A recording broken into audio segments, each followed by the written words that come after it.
It may be known as the land of ice and snow, but Greenland is rich in rare earth minerals and strategically important for defence and trade. If we don't take Greenland, Russia or China will, and I'm not letting that happen. Many Americans do not understand the Danish claim to this Arctic jewel that lies in their Western Hemisphere. In Greenland, basically, their defense is 2 dog sleds. Do you know that? You know what their defense is?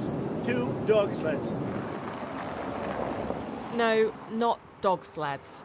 Denmark and NATO allies today sent aircraft, naval vessels and soldiers as Trump repeated his desire to own Greenland.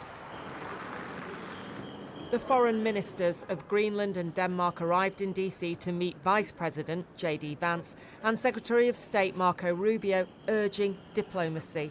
For us, ideas that would not respect territorial integrity of the Kingdom of Denmark and the right of self-determination of the Greenlandic people are, of course, totally unacceptable.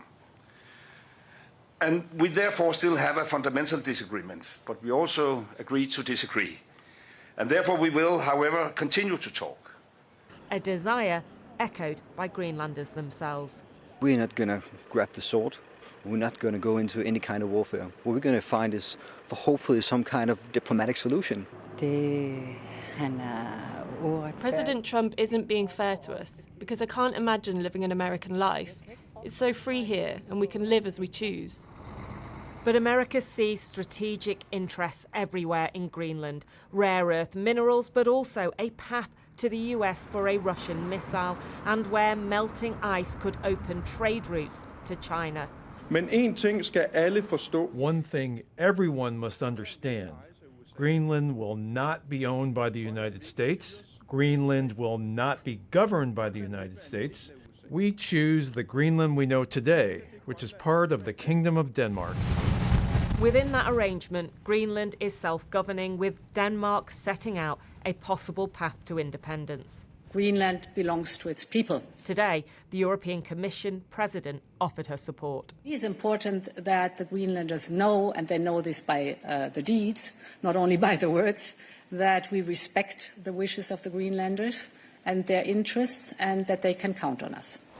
But counting on the EU in the face of threats from the US is a bit of a challenge when all sides are meant to be members of the same defence group, NATO. Listening to the ministers from Denmark and Greenland, it's clear they had a little hope that they would sit down and the Americans would say to them, "Don't worry, it's all been a big misunderstanding." They clearly did not get that in the meeting. It was constructive. There is going to be a high-level working group that will meet within weeks to discuss US security concerns and Danish red lines. But it's clear the Americans were frank. And in fact, the White House has posted on X this afternoon an image that shows they don't see this as America v Denmark. They see this as Greenland choosing between America or Russia and China. Now, you might say this isn't the moment to test the limits of NATO, given global instability. But listening to Donald Trump, he is not that worried about NATO. And actually, when I speak to European diplomats, they say, look, in the long term, we might be able to have a pact that is just European. But for now, NATO needs the US, and America has more of the cards. So, in the words of President Trump, Denmark is protecting Greenland by adding 2 more dog sleds.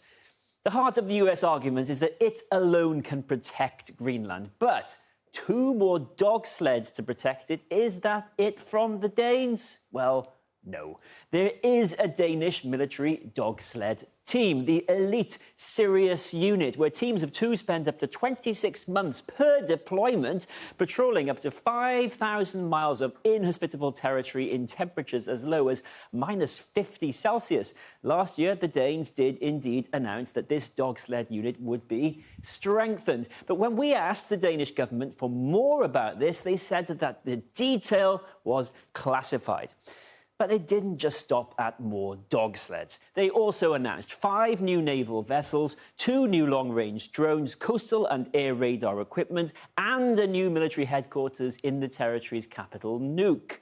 all to beef up Arctic and North Atlantic defences. And that's not all. Denmark did exactly what President Trump wants and committed to buying 16 more F-35 fighter jets from the US, bringing their fleet to 43. Nevertheless, in a sort of hands-off to the US, NATO has effectively admitted its members in the region need to do more still. And Denmark's Ministry of Defence have just announced that from today, there will be an expanded military presence in and around Greenland in cooperation with NATO allies. Bear in mind as well, there's already a US military base on Greenland, which Denmark has said the US is most welcome to expand. Matt. Well, I'm now joined from Copenhagen by Rasmus Jarlov, the chair of the Danish Parliament's Defence and Resilience Committee. Thanks very much for coming on the programme and this splendid backdrop that you've got there. I mean, despite everything you just heard, you've done all the things that Trump has asked you to do. You've ramped up your defence. You've got soldiers on the island today as well. None of that seems to have convinced the American president. That's right. We are spending a lot of money on the defense of Greenland. And it is really important to emphasize that the Americans already have full access to Greenland also. If there were a big threat from Russia or China, the Americans would have the opportunity to add as many soldiers in Greenland as they would want. But they have actually downscaled their presence by almost 99%, from about 15,000 to today 150 radar operators in northern Greenland. So we have upscaled our presence a lot, and the Americans almost removed theirs entirely. Right, but none of this seems to be convincing Donald Trump not to want to acquire Greenland. You're not winning the argument. No, it doesn't seem that way. We've heard for many, many days the president is insisting on wanting to have ownership. But we think the meeting today was very good, very constructive. Really? Now we have a dialogue about what can we do for the Americans. What concretely is it that they want in Greenland, besides the very, very good access that they already have to it. And the door is wide open. There's no need for threats. We are more than welcome to have the Americans in Greenland, and they can do mining, they can have soldiers. They just have to let us know what concretely they want up there. You make it sound very calm and diplomatic, and I wonder if that's the way it's going to proceed. So we've just heard from the German government that they will post German troops in Greenland next week. You've got Norwegian troops there, obviously more Danish troops. I mean, what's the point of all those troops on the island? Well, to increase NATO's presence with the rising threats that we're having at the moment. That's what the Americans have asked for. So we're hoping they will see this as a positive step. And if the Americans were to use force against Greenland, which is unlikely but possible, they would be clashing with those troops, presumably. Yes. I mean, let's not get to that point. That would be a disastrous scenario for all of NATO countries fighting each other for absolutely no logical purpose and without any type of legitimacy. Okay.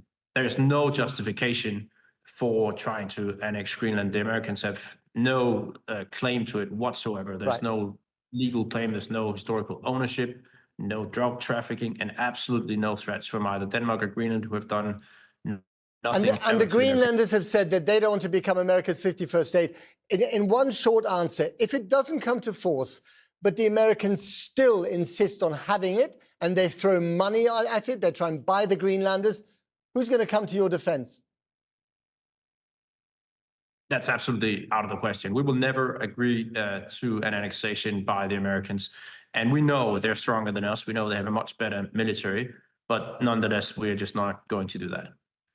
Okay, Rasmus Jarlov, thank you very much indeed for your clarity. Thanks for talking to us.